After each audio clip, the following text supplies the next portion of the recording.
So, ayan, may nag-comment. Dami ko daw nilalabas na product, pero ang itim ko pa rin daw.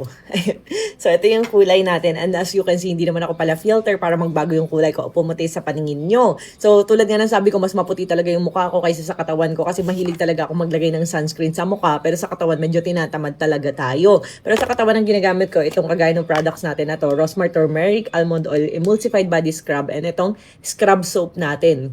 Bango, grabe. So, kaya naman talaga naman ang kakinisan ay giving naman talaga. Like, papakita ko sa inyo yung sample.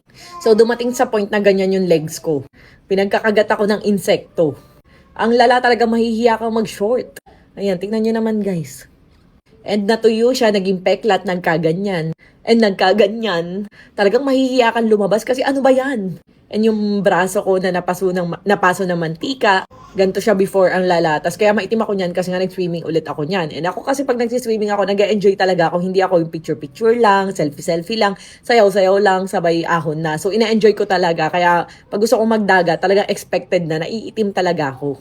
And yung aking ganyan, na naging ganyan, na ngayon ganyan na, as in tingnan nyo naman na wala na, di ba? Oh, yan pa rin yun guys, nagkadagdag anak lang, kaya nagkadagdag tattoo. Like guys, tingnan nyo yung date nito ha. Ayan o, February 15 sa taas. And March 26, ganyan na agad ako kaputi. Ayan o, picture ko yan sa mismong cellphone ko. So, ang bilis-bilis ko lang po ibalik yung kulay ko sa dati dahil nga may Rosmar products na pwede nating gamitin. Pero nga, tulad nga ng sabi ko, hindi kasi ako palapayong. Talagang minsan nagpapaaraw talaga ako, nagpapainit kasi vitamin din yun. Vitamin sun. Ayan. So, kailangan ko rin talaga magpaaraw. And hindi kasi ako ano sa kulay ko. As in, okay sa, alam nyo ba, sabi ko nga sa inyo, mas gusto ko maging kulay si Habibi. So, ganun yung gusto kong color. Kaso nga pag naging ganun akong color, eh magbabalik lang din ako sa ganitong kulay dahil pupusyaw na naman agad tayo dahil nga sa mga products natin. And as you can see, hindi ako kagaya ng ibang kakilala nyo or ibang mga CEO na panay paturok ng gluta. Yan, hindi pa ako naggaganon as in. Before na-try ko naman, nung mga dalaga-dalaga pa ata ako. Pero nung nagkaroon ako ng pamilya, hindi ko na priority talaga yung skin ko na magpa V-shape ng mukha, na magpa ganyan, Barbie arms, mga ganun-ganun na pinagsasabi nyo. As in, Rosmar products lang ginagamit ko araw-araw. And makikita nyo naman, pumupusyaw-pusyaw din agad tayo. So kaya naman tayo ng itim, medyo dark talaga ako.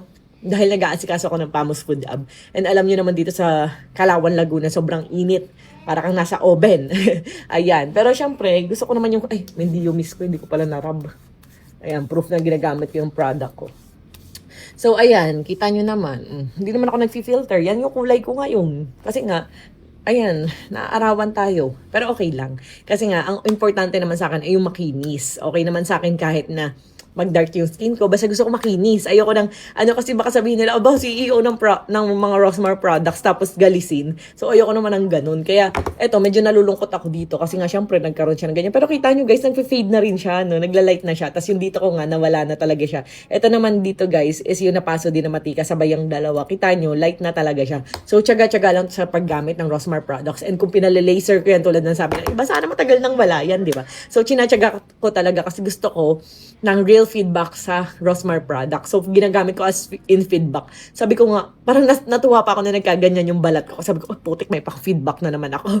Tapos nung kinagat-kagat ako ng bedbug, sabi ko, oh, may pang-feedback na naman ako. So, ayun. Check out na. New product natin, guys. Pero matagal ko na itong ginagamit. Sobrang bonggo talaga, mabango. At syempre, malambot sa mukha. Sa katawan at sa mukha. For face and body kasi ito, guys. Like, check out nyo na. Hindi ito palaman, ha! Ayan, check out na.